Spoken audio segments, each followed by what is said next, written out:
Well, good evening, and we're back for a second interview tonight. So, tonight we are joined by Gloria Sanchez Glover, and this is her second podcast ever. This is my second podcast ever in life.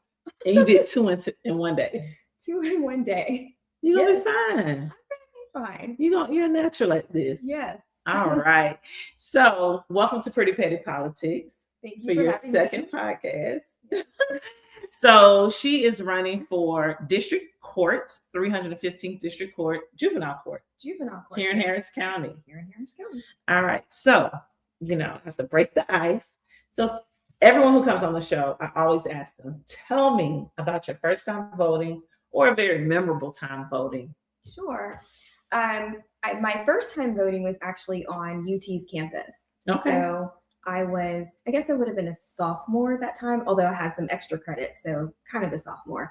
And we vote at the Union. Mm-hmm. And so if anyone knows anything about UT, it's where the tower is. And so it is in the spot where there's so many protests and so much political stuff going on, and everyone's trying to inform the student body. So for me, that was kind of memorable, being able to vote there on campus with all the stuff going on. Was it a primary? Was it a midterm, presidential, local? I don't really remember that. I just remember the atmosphere. The atmosphere, and that's important. Yes. Especially when you vote on a college campus, because Yes. it's different from just going to a regular polling place. It is very different. There's so many, everyone's there. I'll tell you, my first day on campus, they were doing a protest, and it was someone completely naked, and they had stuff written all over them about their protest. And so just that kind of atmosphere of like everyone's so passionate about one particular thing or the election. So I don't remember what the election was. I just remember the atmosphere. And so I wonder where they are now. The naked protester. The naked protester. Well, again, welcome to Pretty Petty Politics. I'm going to take it easy on you. Okay. But I mean, it's a conversation. So tell us about yourself. Sure. I'll tell you about me personally. Okay. So personally, I am a wife and a mother. So I have a husband, Michael Glover Jr. He's also a public servant. I have 2 wonderful children. I have an 11-year-old, Ava Glover, and she's in middle school, so you know what that's like, up and down. I call her Sour Patch. Sometimes she's very sweet, and sometimes she's a little sour. I love that, Sour Patch. And then my son is Michael Glover III. He was born during COVID. Okay. And so he was literally born with the camera in his face. And so I went straight back to work with him tied on my hip. The judge tied some balloons to keep him distracted while I tried my cases. So he's probably more comfortable with podcasts than I am. Oh, wow. So you have 2 little ones. Yes. And your husband. How'd you and your husband meet? We actually met on UT's campus. Okay. So we had 2 classes together. And so I met him, and the rest is kind of history. He lived in Houston. I was from Dallas. He got a job first. And so I followed and came to Houston and never left. Never left. Never I left. love that That's for my you home. all. Yeah. So how long have you been here? I think it's been 17, 18 years. Oh, wow. So This is home. This is home most Yeah. of my life. I go back to Dallas to visit. And so my parents are still there. Mhm. One of my siblings still lives there. And all of both sides of my parents' families are in Dallas. So we go back to Dallas to visit often. Okay. But life is here, and I Life is enjoy it here. here. Yeah. I love that for you. Yeah. So tell me about growing up in Dallas. What was your life like as a kid and as a teen, and how'd you end up at UT? So I grew up in the suburbs. So I say Dallas, but then when I meet people who are from Dallas, then I have to say, okay, well, I grew up in the suburbs.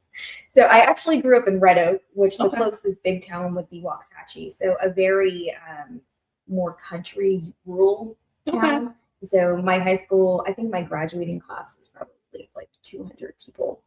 And so That's still good. yeah, it was very nice. I think I have some very close friends from there still, some good memories of good teachers. Mm-hmm. I think the most memorable thing from that experience was, since it's Black History Month, I want to tell the story. Come on. Okay, so I am half Mexican American and half Black American. My dad is Mexican American.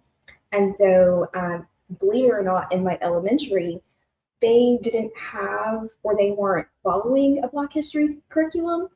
And so when my dad found that out, he would ask every day, so what did you learn? And nothing had come up that we had learned anything about Black history. And he asked, well, what are the hallways decorated like? And, I was kind of like, the same, ABCs and, whatever.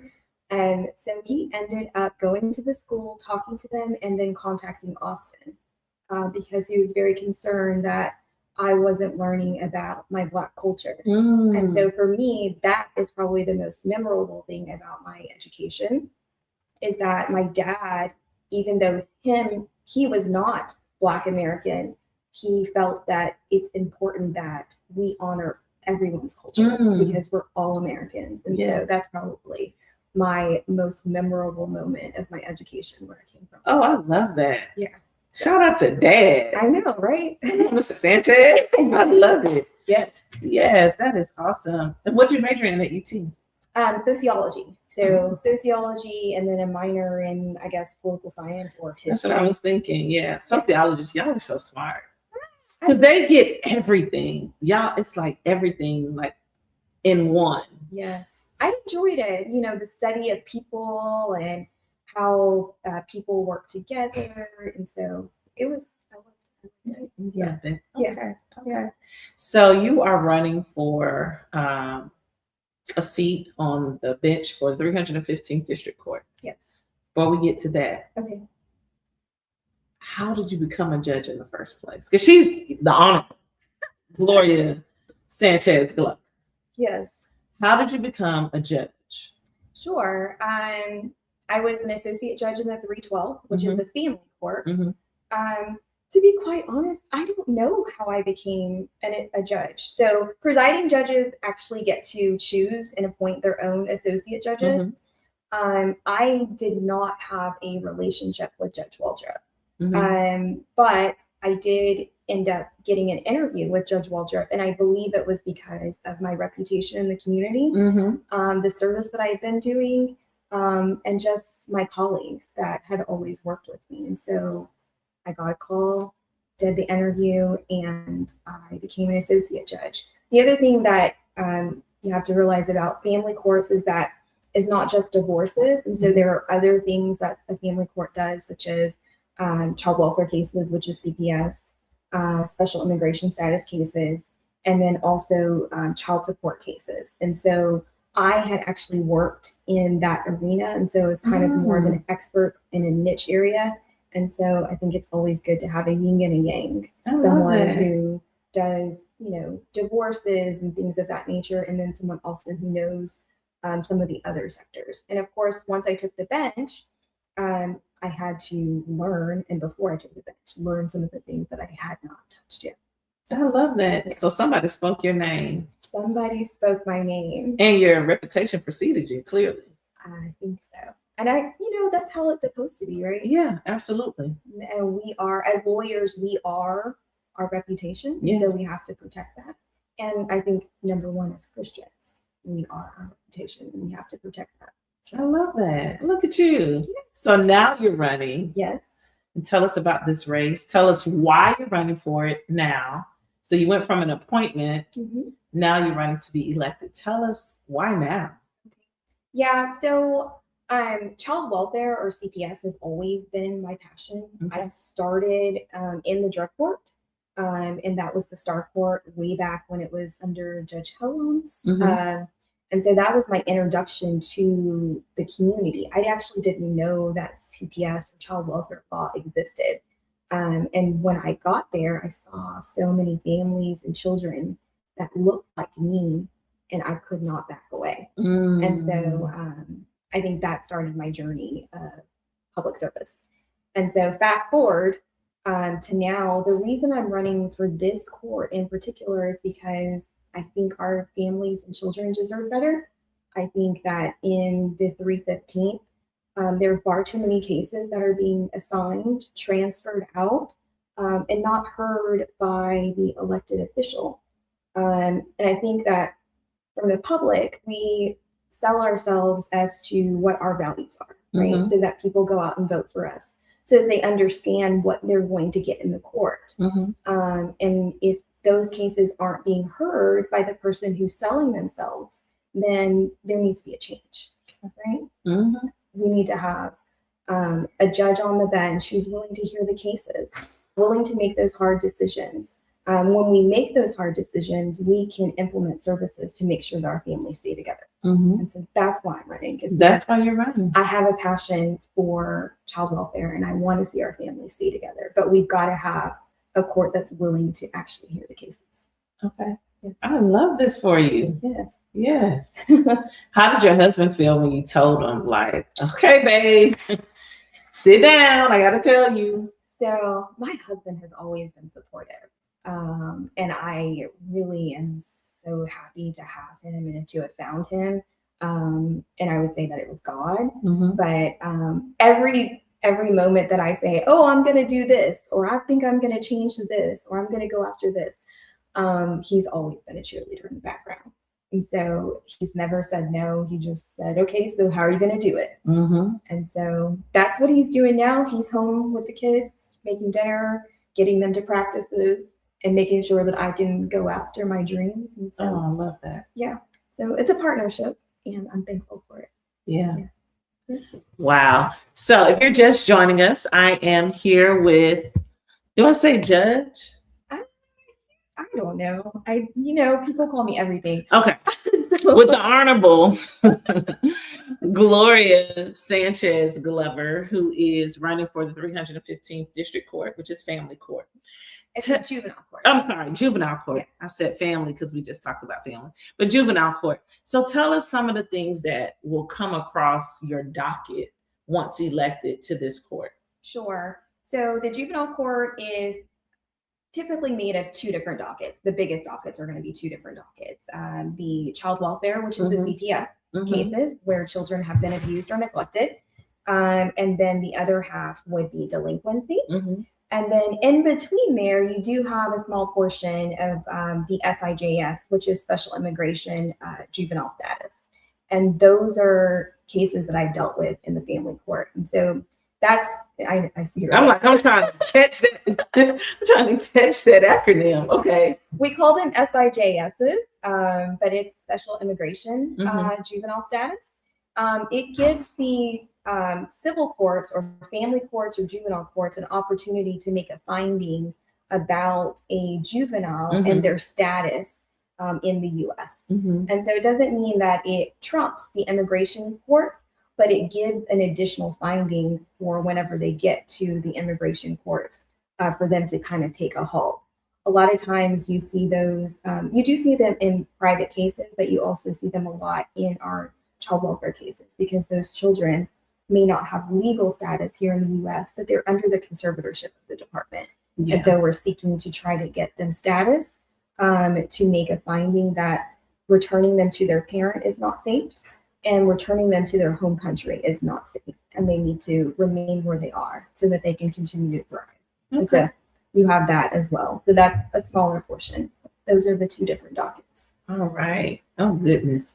So what is a day like in your world, on the bench? What is that like, your schedule?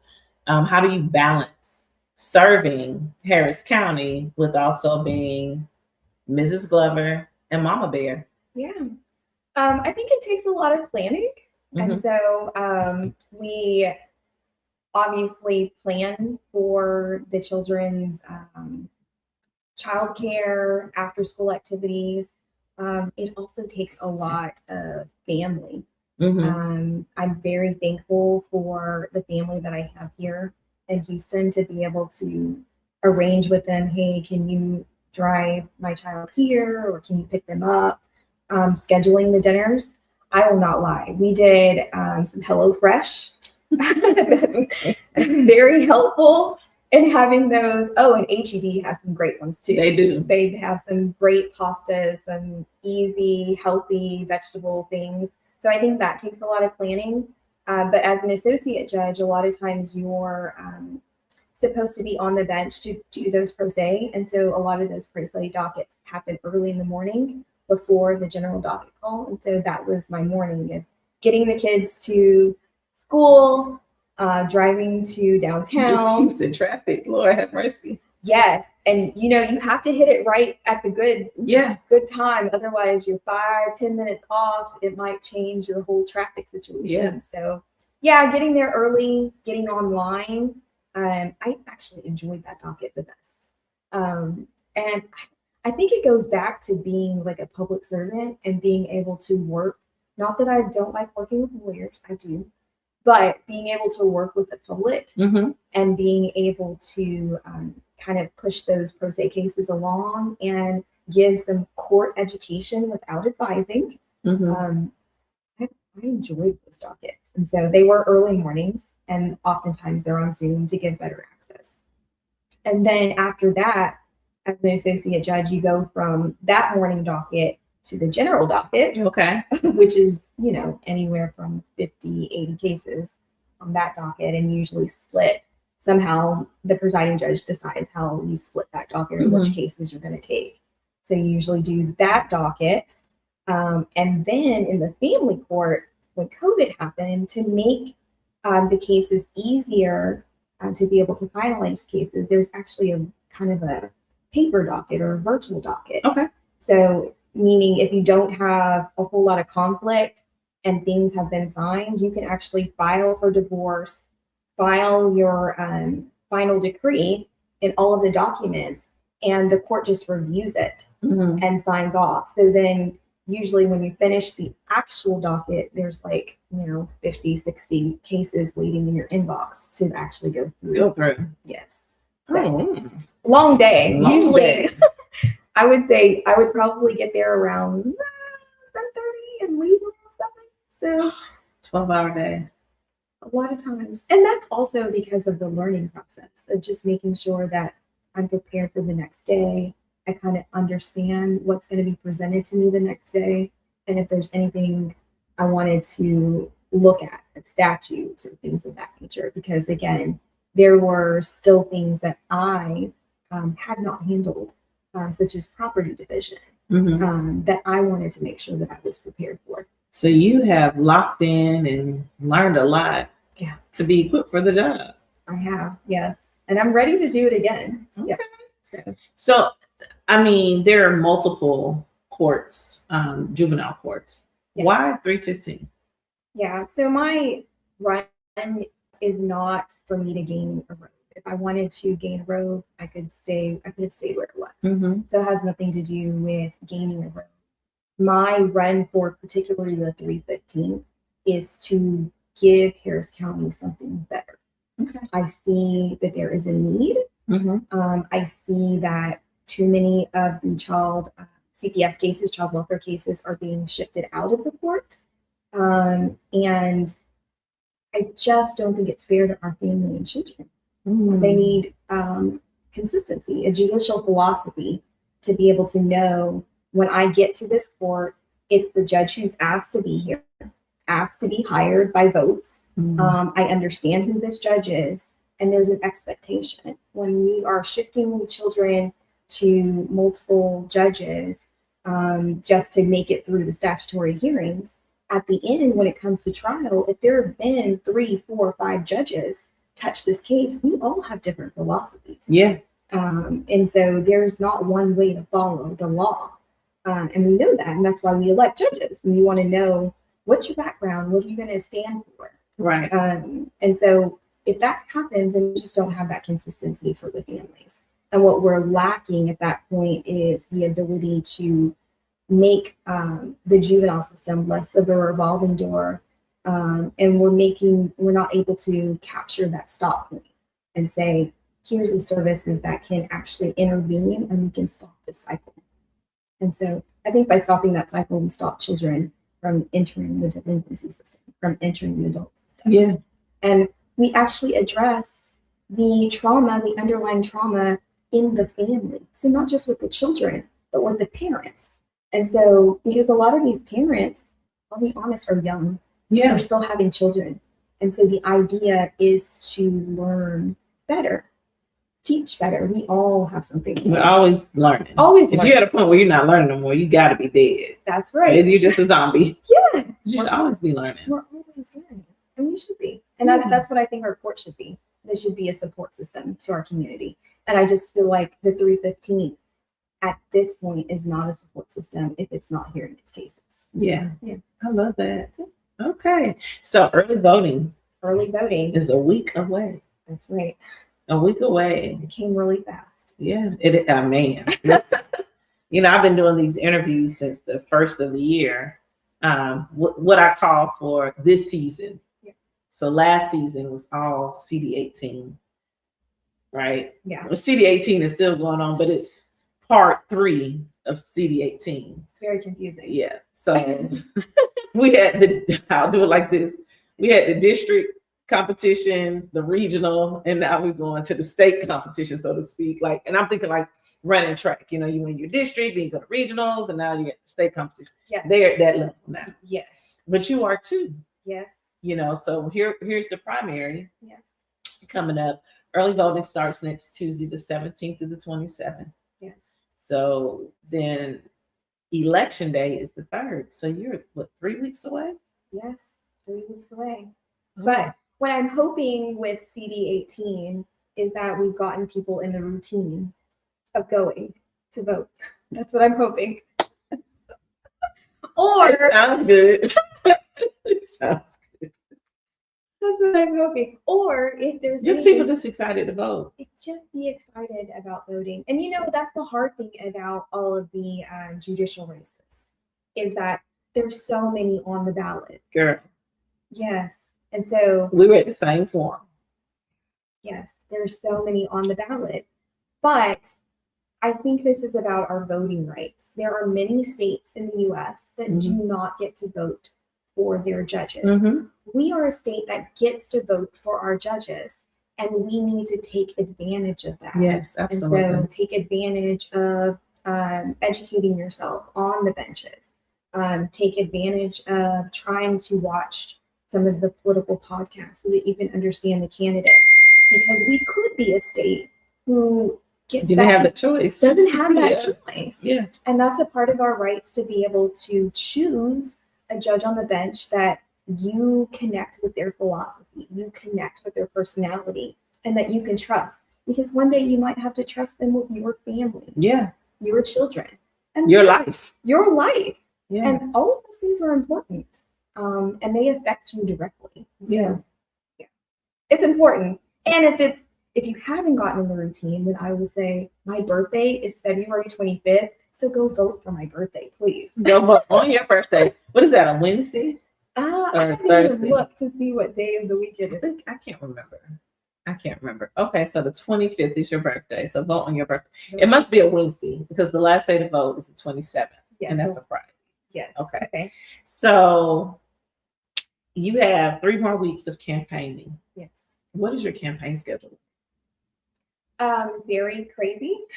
So I'm still working during the day. So most of the day I am either in court or preparing for court because I'm at the Harris County Attorney's Office. Mm-hmm. And I'm a senior attorney in the Child Protective Division. Mm-hmm. And so I'm handling our child welfare cases for Harris County.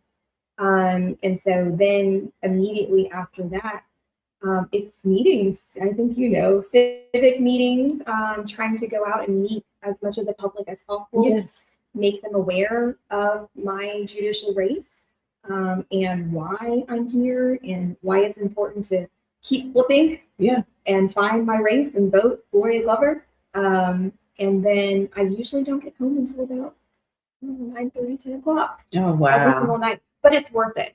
Yeah. We have a large county. And so that I'm learning a lot. You're learning a lot about Harris County, huh? I'm learning a lot about Harris County, and I'm meeting a lot of people. So that's enjoyable. I think it's taking me back to my AG days and being able to sit down with families and talk to them and understand what's really happening. What are the real issues? What changes do you want? And so that part I'm actually enjoying. I love that for you. So with this wind down, so to speak, how have you been taking care of yourself throughout this campaign? I mean, you're looking good, but how have you been taking care of yourself? I feel like I haven't. It's, it's been our community first. So right now, I think that once the election happens, I'll probably have to take a seat back and say, okay, now what can I do to relax and get back to it? But yeah, I just can't say that there's been a whole lot of time for that. Just making sure that everybody else is taken care of and making sure that I get the message out to our residents, our voters about the reason I'm running. So I'm going to take care of myself. Just drink your water and try to get a decent level of sleep. Can you do that for us? Yes. I drink your water and get a decent level of sleep. I will say that I usually am a 3 a.m.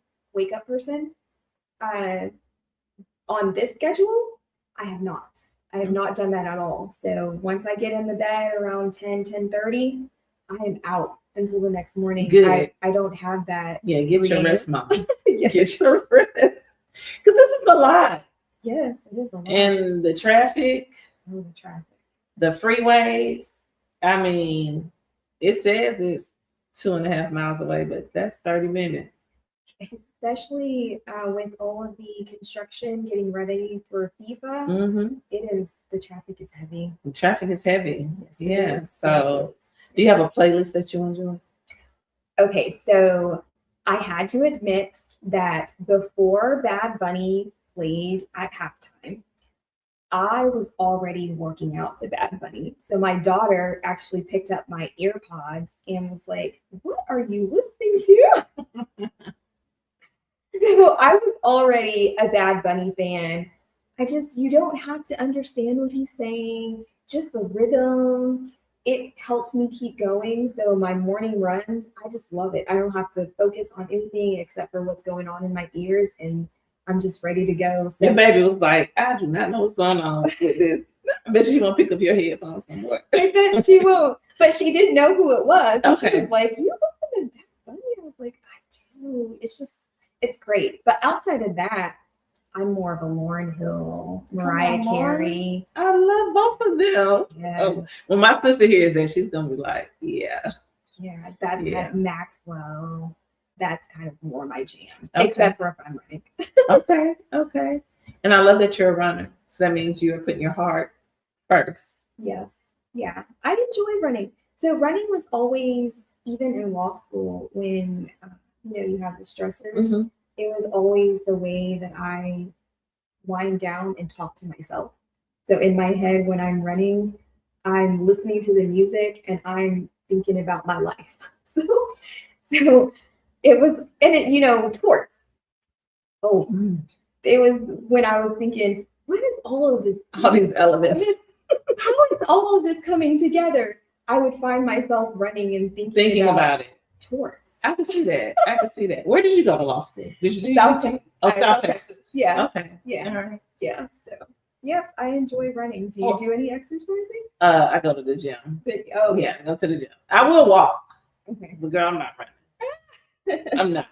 I did a half marathon 11 years ago. Girl, child, listen, hear the whole story. My ankle died at mile 12. A half marathon is 13.1. My ankle died at 12 miles, literally at the sign. And I just dragged my leg across and I was like, Lord, if you help me get past this finish line, I'm not doing this no more. Well, I congratulate you for doing that. Yeah. That's a lot. Running is not my cup of tea. Now, sprinting, okay, I don't mind that. Okay. But long distance running, y'all can have it. You can have it. I need it quick. I need it quick. Okay. But I will walk. Okay. I will walk, and I need to do more exercise because my endocrinologist is like, "Are you working out?" And I'm like, sometimes I need to do better. So we all need to do. But I get my rest and I drink my water. I can't say I mind my business because I do politics, but this is my business too. You know what I'm saying? But yeah, I take care of myself too. That's why I asked, because you do so much output. Yes. You got to listen to your body. Yes. You got to listen to your body, and you got to be good so you can take care of them babies. That's very true. You got to put your mask on first, right? Yeah, absolutely. Absolutely. So as we get ready to come to a close, yes, because it's been 30 minutes almost. Oh, that was quick. Too. It was quick. Like, wait, what is that? You're so easy to talk to. You are too. You are too. I want you to share with us, where can people find out more about your campaign? If you have socials, please share those. Sure. And any parting words that you want to leave the audience with. Sure. I have a Facebook page. It's Gloria for the 315th. I have Instagram. I just made a whole lot of TikTok, so my TikTok is going to be online as well. So come on, TikTok. I was very excited. So not only did I do my first 2 podcasts today, I filmed some TikToks for the first time with my daughter, so I'm very excited about that. But yes, so I do have a lot of social media. Follow me for more information about the juvenile courts. I think the biggest thing that I want everyone to know is that I was a public servant first. This is less about politics. This is more about continuing public service for Harris County. I saw a need in a court where there was a deficit for our families, and I felt that our families deserve better, and we can do better by our families. The other issue that I have is that we're about to transition. Our whole child welfare system in Harris County is going to transition to a more private model, and you need a judge on the bench who is willing to make the tough decisions, who is prepared to make the tough decisions, and understands the services that we have available in our community. And I'm that candidate that has that. I have all of those things, and I'm ready to serve. She's ready. I'm ready. All right, ladies and gentlemen, thank you again. Thank you so much for joining us, ladies and gentlemen. This is Gloria Sanchez Glover.